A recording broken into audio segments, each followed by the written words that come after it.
Hey there, this is Carrie Sammons coming to you live from New Albany, Ohio, and I just wanted to take a chance to share on a topic that I was honored to be asked to speak at the recent leadership retreat.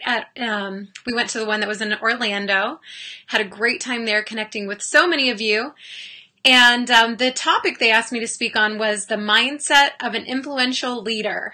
And Gary and I have a lot of fun speaking on the topic of mindset in general, and so it was really fun to add a new twist to it and bring something fresh and different, especially considering they were asking me to speak to the group of some of the top leaders, the Blue and Presidential Diamond. So I really wanted this to be something that was fresh and new and really applicable not just in our doTERRA business, but also for our lives. So after presenting, I had several people that came up and said, you know what, we wish we could have had more of our team members here. And several encouraged me to share this with a broader audience. So thank you for joining me, whether you're watching this live or you're watching this recorded. I hope that you have some special little nuggets that you can take away. So let me go ahead and pull up my PowerPoint here and get to the right spot. And okay, let's see if we're hopefully able to see this. I don't know if you are able to see this. I think I need to shift over to the screen share option. Okay, there we go. There's our family. If you haven't seen us recently, Gary and Carrie, and then we have Madeline, Connor, and Emily. So, and as we've been sharing doTERRA recently, we're trying to fit everything within this pipes module. So mindset, preparing our mindset definitely falls under the prepare category because we really just count this as foundational. You know, we can all work hard to have the right tool set and skill set, but if you don't have that mindset as the firm, solid foundation, then it's hard for everything else to really get its footing. So as we kick this off, I just really want to encourage everybody to take inventory of where you would say your mindset is at right now. Like, what would you say your temperature with your mindset is? And just some funny little illustrations to kind of, as you help to honestly answer this for yourself. A lot of people have this philosophy of like, hey, good vibes only. I'm only going to surround myself with people that are positive, and I'm really going to protect myself from negative energy and people that are sucking me out, and I'm going to just try and project good vibes. So kudos to you if you feel like you're in this space. Some of you might really feel like you register this is like, oh yeah, this resonates with me. You know, whether it's with your doTERRA business, if you're like, oh my gosh, if I have to try and figure out one more placement strategy question, or maybe it's just at home, you know, just dealing with life or business or other things that you have going on. You're like, I just feel like my brain is fried. Others of you might be able to resonate with this one, especially if you're on spring break right now. We just came off of having a really great week on spring break, and we gave ourselves permission to just check our brain out and not focus on our business for that week and be with our family. But some of you might be in that place where you're like, you know what? I've been working really, really hard to hit some goals, and I feel like I've kind of arrived, and I'm going to let my team take the reins, and I'm just going to like go on autopilot. And so some of you might be there. Others of you might kind of feel like this guy right here. You know, you're like, oh my gosh, I'm getting bombarded with things business-wise, life-wise, relationally, that I don't even have time to initiate so many of my ideas because I'm just in a reactive place. So whichever of those you resonate with, or maybe it's something altogether different, but here's the deal. This is a quote that I have just kind of hung my hat on for a lot of my life. It's Chuck Swindoll, and this is a talk that he gave years ago about attitude and how much power attitude has. Life is 10% what happens to you and 90% how you react to it. Yes, amen to that. A lot of us know this, but it's one thing to have this plastered up on the wall in your office or in your kitchen, and it's another thing altogether to be actually living this way, you know? And so I really encourage you guys to take inventory, like I said, and be honest and kind of check in and see, where are you at? What is your mindset? What is your attitude these days? And so as we go into this little hangout together, I'm calling this, I just wanted, like I said, this kind of fresh spin to it. I did a lot of research, and Gary helped me research a bunch of this, and we found a guy named Mark Fenner that shared some cool little nuggets. So I just want to give a nod to him. He's an author and a leadership speaker, and we're calling this little piece 4 Principles of Creating a Leadership Mindset. And hopefully you'll have some fun little nuggets to write down. So number 1, everything rises and falls on leadership. Isn't this true? We know it. Just in general in life, like you can think about from the time that you were on like a sports team as a kid and all the way up and through to now, even with our neighborhood, we have so many great events in our neighborhood because we have people that step up and take the lead on that. And so 2 little examples that I thought of were Survivor. I don't know how many else out there are fans of Survivor like Gary and I. We don't watch a ton of TV, but this is the one we'll never miss, an episode of Survivor. And I may or may not have tried to get on Survivor years ago. But anyhow, if you're a fan of the show, you know that there's tribes, and that the tribes that really thrive are the ones where a leader emerges and they're not scared to emerge, even though sometimes it can put a target on their back. But the best leaders are the ones that can help their tribe pull on the strengths of the group. And so everybody feels like there's a part to play, and they're all pulling their weight and trying to keep a strong tribe to get to the merge, right? That's kind of using Survivor terms. But another recent example that's really personal for our life is, if you're familiar with Young Life, it's a ministry to high school kids, and we support our local Young Life ministry for years, and we went to the fall banquets. It's the fundraising banquet in the fall for the last several falls, and we've been hearing them talk about Wildlife, which is Young Life for middle school kids, and how they really are hoping to get this launched in our local area. Well, we heard this for several years, and after the banquet this year, we went up to the area director and we said, "Hey, Julie, what's it going to take? What are we waiting for to get Wildlife launched?" Because we're really excited about that, because we have younger kids. We have one that's going to be in middle school soon, and we'd love to get on board or see that happen. And she said, "Well, it's really, with Wildlife, it takes parents that are invested because they're middle school kids. The parents have to bring them. And so we're really just waiting to see a group of parents that are going to rise up and kind of own this and help get the ball rolling." And Gary and I looked at one another and we're like, okay, we can host an interest meeting, and we're here to tell you that this month we are getting Young Life Wildlife launched here in New Albany, Ohio, and we're so excited. And it really just took a couple of people just stepping into that willing leadership role. So number 2, the true measure of leadership is influence. So influence, what does this even mean? We use this word a lot, and I've had a couple people even come up to me recently and say, "I don't even know if I really totally understand what influence means." And here's the deal. We are always influencing people. The question is, how are we influencing? What kind of influence, and how much are we? And is it a positive influence, right? That's a really good question to ask. And so think about the people in your life. Your friends, your family, if you have children, if you have a spouse, if you have coworkers, if you're on a doTERRA team, the people that you're in business with, your actions are influencing people all around you. So the question is, what kind of influence are you having on them? Is it positive? Is it the kind of influence you want to be having on them, right? I love this picture of a match and just kind of like that flame that's burning and getting ignited in a positive way and spreading, fanning the flame in a good way. And as you influence and as you lead, I think one of the things I just wanted to highlight is just the importance of leading from a place of authenticity and just being truly you. One of the things I really loved at the recent leadership retreats was the focus on strengths. And if you haven't yet gotten the Strengths Finder, go to the Strengths Finder website and pay the money to do the test so you can see what your top 5 strengths are.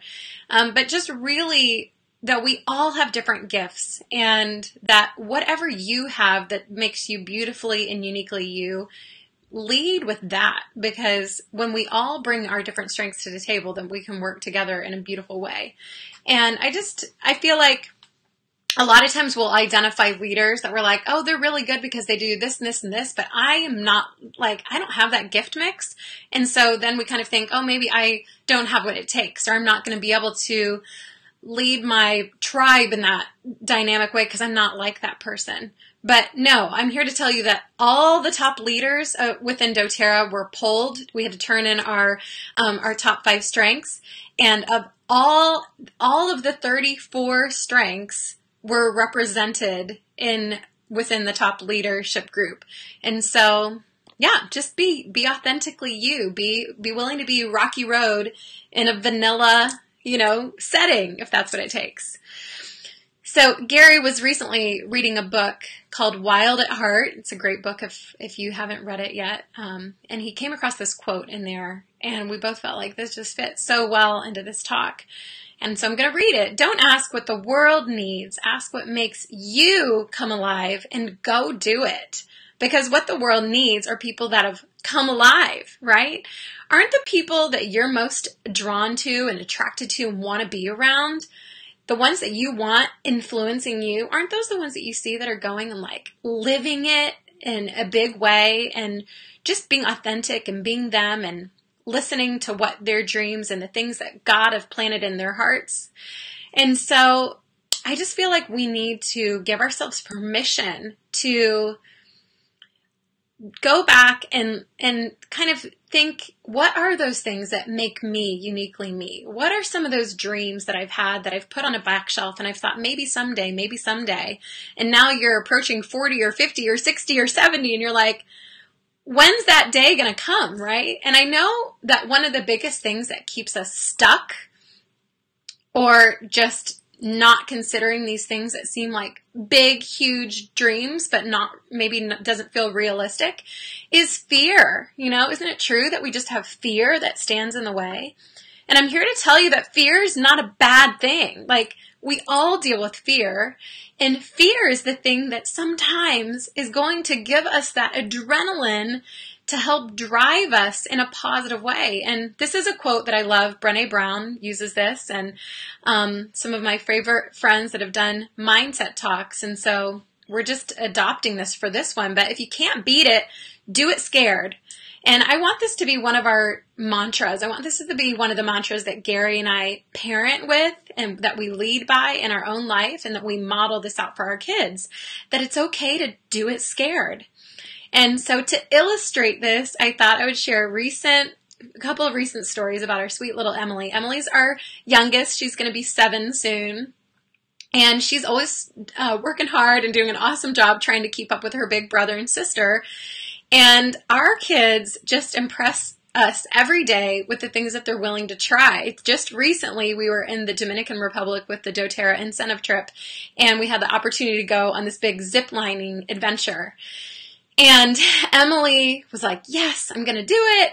But by the time it was, time to get suited up with our harnesses on, she had her arms and legs wrapped around my body. And she was like, Mom, I'm scared. I don't know if I want to do this. And her little body was just, I could feel her timidness, but I knew she was trying to fight so hard to overcome this fear. And eventually she let them put the harness on and get her strapped in and put her helmet on and, worked through some tears even to get to that place. But look, here she is with this giant smile. And if you can see this picture on the right-hand side, do you see the crazy heights that she's about to fly down? Like, it takes my breath away. And so I have another story that's recent that I just want to share about Emily. Like, I think one of the reasons that she could get to this place and have courage is because of little moments that she's caught herself practicing overcoming fears and knowing that she could survive it, right?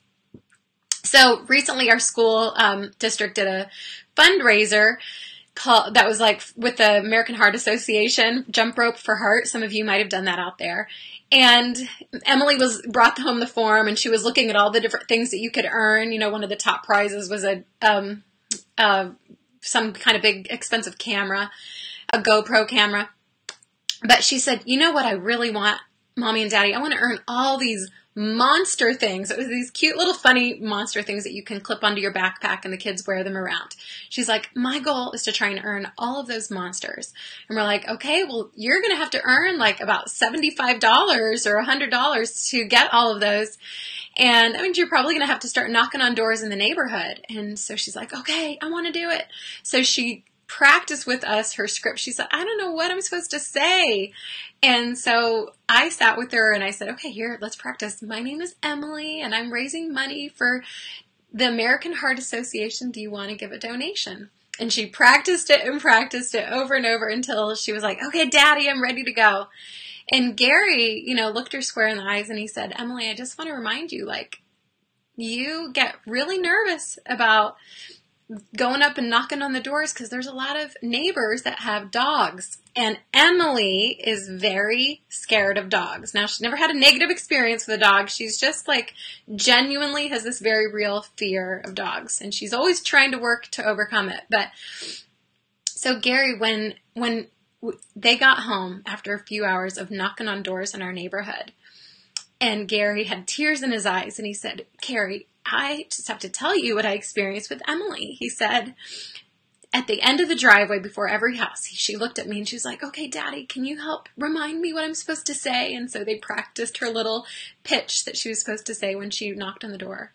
And then he said, and then we got up to the front porch and I could just feel her trembling, and because she could sense there's a dog running for the door, you know. She knocks on the door and she sees the dog come and she like was practically climbing up on top of his shoulders, he said.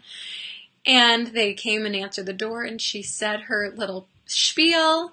And of course they gave whatever, $5, $1. I mean, how could you not give to this cute little thing? But he said, you know, they got to the third house or the fourth house and same song and dance. And he said Emily was just trembling. She knew there was a dog and she was so scared. And he said she looked up at me and said, Daddy, I'm so scared. I feel the butterflies in my stomach. She said, but I like it.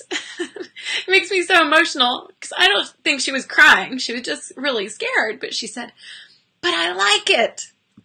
And so, we're just so proud of her. And so I just have this special Emily quote up here because I think, like, if Emily can do it, then we can do it, right? Oh my gosh. Oh, our kids. They've got our hearts, don't they? So here she is modeling all of her stuff that she won from Jump Rope for Heart, all of her little monster bangles. She got every one of them, and her shirt and her jump rope and her ball. And man, isn't that just a cool illustration that, you know, like that from an early age that our kiddos have the opportunity to learn. And here's the thing I want to share with you. I'm going to share with you a few little illustrations of my personal journey and maybe some things you've never learned about me is, you know, I have people that come to me all the time and they're like, oh, you know, you're so poised up on that stage. I don't know if I could ever do what you could do. You speak so confidently and you know what you're talking about. And I tell everybody, I'm like, listen, when I started this off, I was so nervous. I'd never taught an essential oil class before. I didn't know anything about essential oils. And in fact, today I was nervous to get up on the stage. I mean, today I was even nervous doing this little webinar, you know, dealing with technology. You never know what you're going to get. But I said, I realized, even though I was nervous, that I was like, okay, I know I can do this. Why did I know that? Because I've been practicing overcoming obstacles and doing it scared ever since I was a little girl. I mean, these pictures show when I was little and I was in gymnastics. I'll never forget my coach when I was in 4th grade that saw I had suddenly gotten a fear of doing back walkovers on the balance beam, which now I think of it as a pretty rational fear, actually, but I could do it. And he made me stay after practice one day until I'd done 40 of them in a row and completed that because he wanted to help me overcome my fear. And I'll always remember my mom sitting over in the bleachers just waiting patiently. And it felt so good to accomplish that and knew, like, I didn't have to face that fear anymore, you know?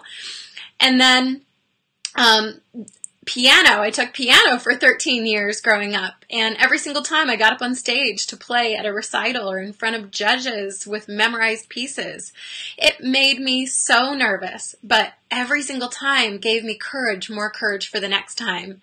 And all of those things, I think, helped to build my confidence to sell books door to door when I was a college kid for 4 summers. That was my summer job, as I sold books with a Southwestern company door to door. And what kind of crazy summer job is that? But I overcame that fear of like, what, am I going to have doors slammed in my face all summer? Which I didn't. You know, people are just more awesome than we give them credit for sometimes. But then this picture on the bottom corner is of me the day I got certified as a skydiver.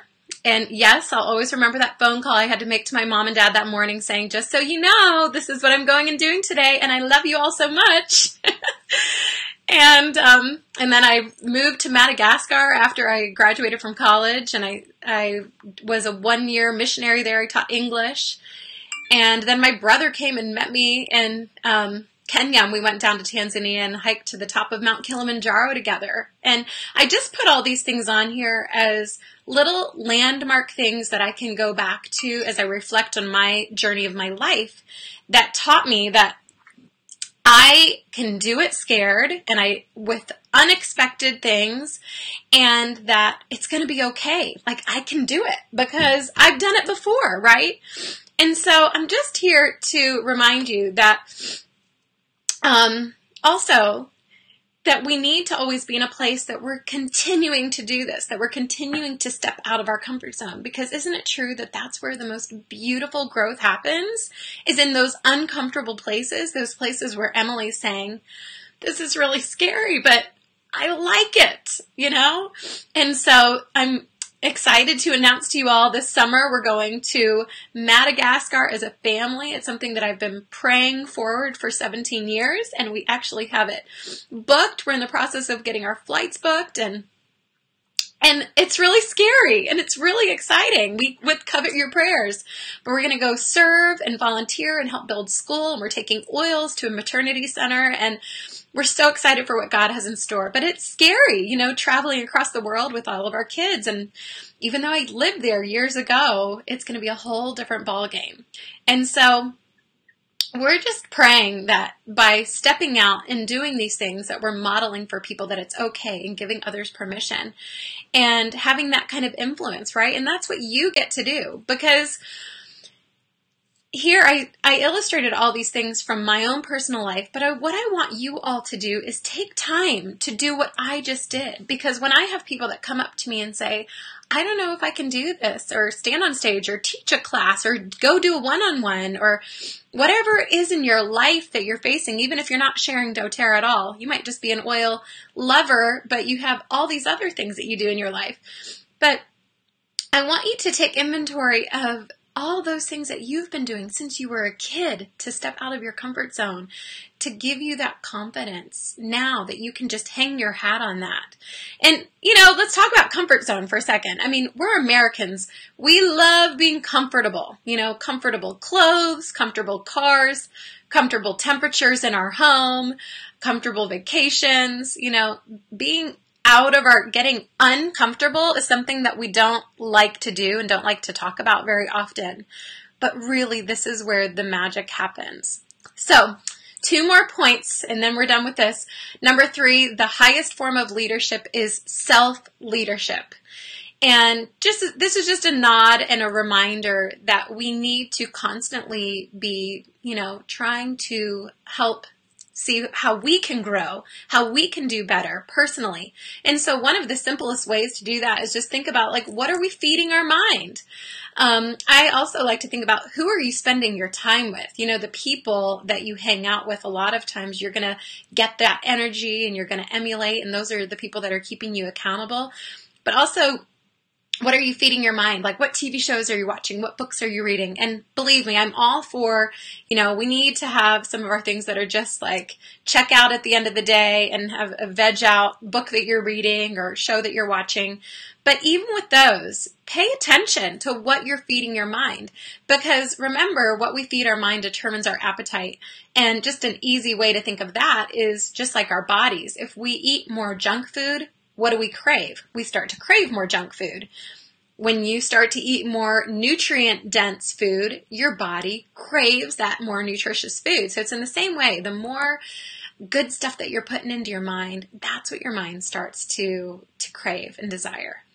And so we also need to just be in this topic, just up-leveling ourselves is kind of a good term to use that some of you are familiar with. But what does that mean even? I think that just, again, be accountable to your growth. Do you feel like you're in a place that's just stagnant? Like when you think back to a year ago and 2 years ago and 5 years ago, do you feel like you've really grown a lot as a human being? Or do you feel like you're kind of at the same place? Or do you feel like you've taken a couple steps backward?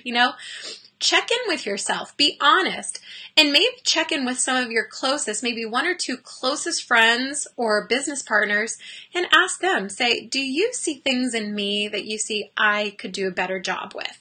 If you had to be really blunt and honest and there's no judgment, and just give permission to kind of hear back on those things. One thing I've heard this said, if you're trying to recruit 9s and 10s to your business, then you need to be a 9 or a 10, right? A 6 or a 7 isn't going to be recruiting a 9 or a 10. And so make sure that you're staying sharp and at the top of your game. And the last point is the highest purpose of leadership is adding value to others. I hope I'm getting a lot of amens out there. Yes, that we want as leaders for other people to be feeling like they're rising up, that we're raising up other leaders, another generation of leaders, right? And in the book, this is that strength-based leadership book that goes along with the strengths that I talked about. They talk about followers. So if you're a leader, that means you have followers, right? And followers, 4 basic needs. Trust. What do followers say they need when they polled all of them? The 4 that came back, they polled like millions or thousands of people, probably millions, I don't know. It's a Gallup poll. And these were the 4 that kind of rose to the top, that all followers said that these are the concepts or qualities they want in a leader. As a leader they can trust, as a leader that is compassionate, stability, and hope. A leader that is providing hope. And that's the one I just want to underline right now. The book talks about that to bring hope to people, you need to spend more time initiating versus responding. So remember that illustration of the guy that was standing behind the umbrella with things coming at him and all he had time to do was react. I think some of us feel like we're in that place constantly, like we're just reacting to the next text or the next phone call or whatever's right in front of you. But really we need to encourage ourselves to spend time initiating. And that's giving ourselves permission to think of like, what are those dreams that I have? What are the visions I have for my life, for my family, for my team? I need to create space and time to initiate, right? And I just think on this point too, as we're raising up leaders, that I want to encourage us, and I just want to highlight this because I think a lot of times, it's easy to look at somebody else and say, man, this person could really be doing this better. This person's slacking off in this area. Man, someone said that they were going to do this and they're not pulling their weight. And so we kind of like bring down the law on other people. Well, meanwhile, we give ourselves grace like, oh, we've got a lot going on in my life. I'm just going to take a couple days off. And I think I'm all for giving grace. But listen, I think we need to sometimes reverse that and be quicker to give grace to others and hold ourselves more accountable and lead by example. And, I think that this is just a good reminder for myself and that we all try to live by. And I love this quote, a leader is best when people barely know he exists. When his work is done, his aim fulfilled, they will say, we did it ourselves. And I love this. This is truly my hope that at the end of a month or at the end of, whatever, something that we're doing with our kids and our family, that our kids can say, like, look at what we did. That Emily, when she gets to the bottom of that zipline course, that she's like, oh my goodness, look what I did. Not look what mommy dragged me into and made me do, kicking and screaming, right? So as we wrap this up, I just want to underline something that I think is always important to talk about as we are being mindful and as we are creating a good mindset, is that we have to create balance. And how are you doing in this place of creating balance?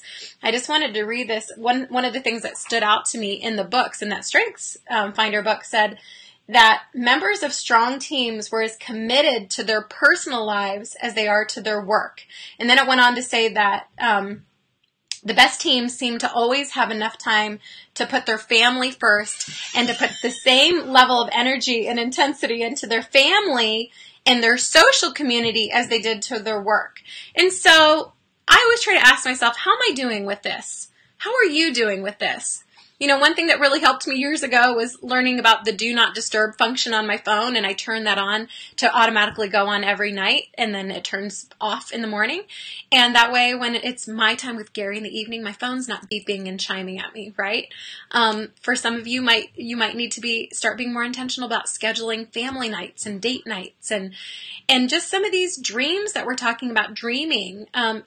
Create space and time for that. Create space and time for just like reading a good book or journaling out some of your things that you're wanting to do. Maybe you need to give yourself a weekend retreat just to get away and kind of like process and dream. So this is my last slide, and I want you, if you were taking notes, I want you to write down these 2 questions kind of as your self-reflection, and I hope you take time for this.